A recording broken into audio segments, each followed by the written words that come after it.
Hi guys, मेरा नाम अजय शरावत है। आप सभी लोग जानते हैं कि हमारे कंट्री में 500 और 1000 के नोट बैन कर दिए गए।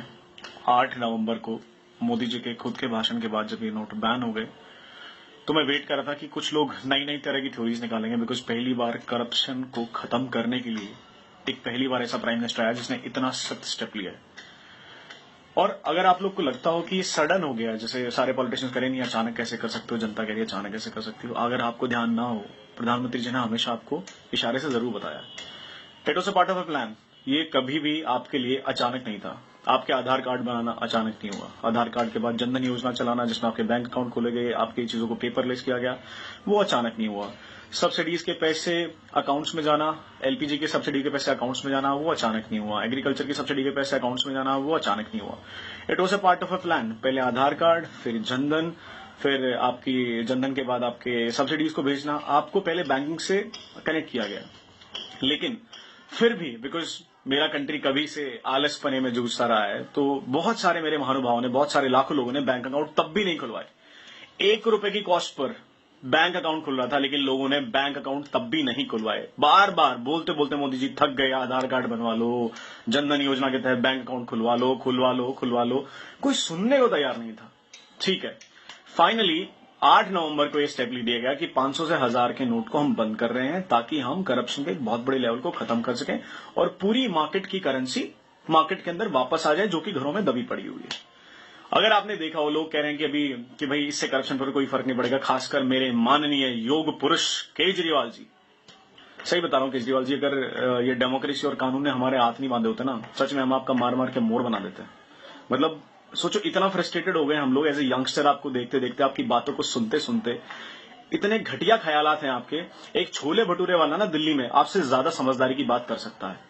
और कौन लोग? क्यों? क्योंकि मोदी जी ने आपके करप्शन का एजेंडा छीन लिया है। आप आए थे ना करप्शन का एजेंडा लेके, क्योंकि आज मोदी जी ने करप्शन का एजेंडा ले लिया तो आप सोच रहे हो कि मैं इलेक्शन किस ब्याह पर लड़ूंगा। अरे कभी तो अपनी ग्रीड को छोड़ो, अरे कभी तो अपने लालच को छोड़ो। इतना बड़ा स्टेप लिया गया है, अब तो सुधर जाओ। तुम पता नहीं इनकम टैक्स डिपार्टमेंट में थे या नहीं थे सर, पता नहीं आपका क्या सीन है सर, किसने आपको इनकम टैक्स डिपार्टमेंट में रखा पता नहीं। और कौन कहता है कि आप दिल्ली के मुख्यमंत्री हो यार, बस हम आपसे ही दुखी हो गए हैं। मतलब ऐसे ऐसे स्टेटमेंट। अच्छा देखो, करप्शन के केस से कौन कौन बौखलाया। अरविंद केजरीवाल जेन्युइन था, राहुल गांधी जेन्युइन है भाई, जिंदगी भर परिवार ने घोटाला ही तो किया और क्या किया है। कौन कौन अगेंस्ट खड़े हैं? मुलायम सिंह यादव मुलायम सिंह यादव को आप ऑनेस्ट लीडर मानते हो? लालू प्रसाद यादव, उसका जो फॉर्डर घोटाले में तो खुद जेल से छूटा, उसको आप ऑनेस्ट लीडर मानते हो? मायावती, नोटों की माला पहनने वाली ऐसे लीडर। ऑपोजिशन में कौन कौन है? ममता बनर्जी, जिसने खुद कलकत्ता का भट्टा बटा दिया। एक बार ये देखो कि कौन लोग अपोज कर रहे हैं इस डिसीजन को। दोस्तों समझो, इन नेताओं के चंगुल में मत आओ, ये चीज को देखो। हाँ, सब परेशान है, मैं भी परेशान हूं। मेरे पास भी 150 रुपए थे, 3-4 दिन से ऐसे ही घूम रहा हूं। मैं एटीएम तक एक्सेस नहीं कर पाया हूं। कहीं ना कहीं तक 130 करोड़ को देश को मैनेज करने के लिए मैनेजमेंट उतनी ज्यादा नहीं थी बैंक के पास। लेकिन हाँ, अभी बैंक ने कुछ मेजर स्टेप लिए हैं, जिसके तहत उन्होंने मोबाइल बैंक चलाने के लिए कहा है, मोबाइल एटीएम चलाने के लिए कहा है। मतलब आपके गांव में, आपके आसपास में अगर 6 एटीएम थे, अब मोबाइल एटीएम के थ्रू 10 वैन और खड़ी हो जाएंगी, तो आपके पास वहां 10-12 एटीएम और एक्स्ट्रा होंगे और बैंक भी शुरू हो जाएंगे। आप थोड़ा सा साहस रखो। और जितने भी लोग समझ रहे हो ना करप्शन सिर्फ नेता के पास है या किसके पास है, सोचो कर नेता के पास पैसा आता कहां से है? नेता को पैसा देने वाले हैं कौन? बिजनेसमैन, वेंडर्स, ट्रेडर्स, ये परचून की दुकान चलाने वाले, जितने भी जहां पे बैठे हैं, चांदनी चौक चलाने वाले। मेरा पूरा दिल्ली जानता है कि कैश पर मार्केट कैसे चलती है। आज भी दिल्ली में कितने % दुकानें हैं जो आपको बिल देती हैं? कोई बिल नहीं देता आपको। इस बात को समझो। इतने ज्यादा लोगों का पैसा मार्केट में आया जो होल्ड करके बैठे थे। आप जो लोग कह रहे हैं ना कि ये लाइनें बहुत लंबी लंबी हैं, बाहर लाइनें बहुत लंबी लंबी हैं, मैं आपको कुछ कुछ चीजें बता देता हूं लाइनें क्यों लंबी है। इनमें से आधे से ज्यादा लोग वो हैं जिनके फैक्ट्री ओनर्स ने अपनी लेबर को छुट्टी देके, पैसे देके भेजा कि जाओ डिपॉजिट करा के लाओ, कैश एक्सचेंज करा के लाओ, ताकि वो अपने ब्लैक का व्हाइट कर सकें। इनमें से ज्यादा पॉपुलेशन वो जो उस पैसे को रिपीट कर रहे हैं। हमारे जैसे लोग हैं, 4.5 से 5% के सैलरी लोग हैं जो सिर्फ तनख्वाह में से अपना टैक्स कटाते थे। बाकी तो टैक्स का पैसा ही खा रहे थे। रोज टैक्स बचाओ, ये टैक्स ही नहीं भरते।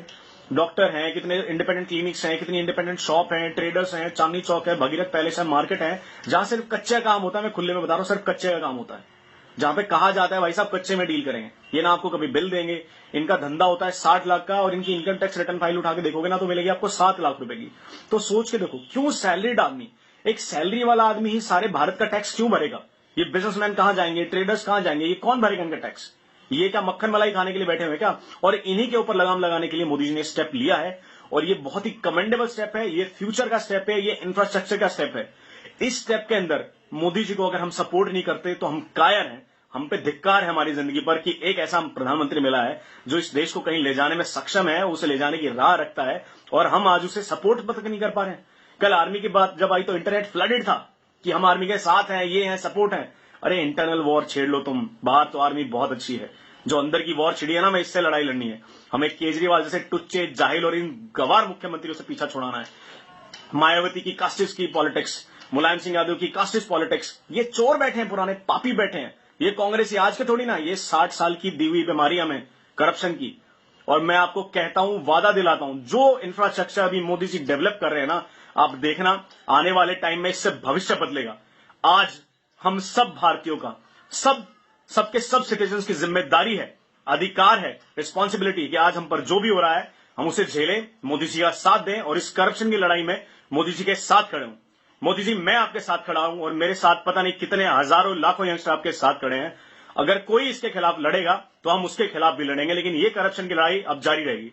मोदी जी, आपके स्टेप के लिए जय हिंद।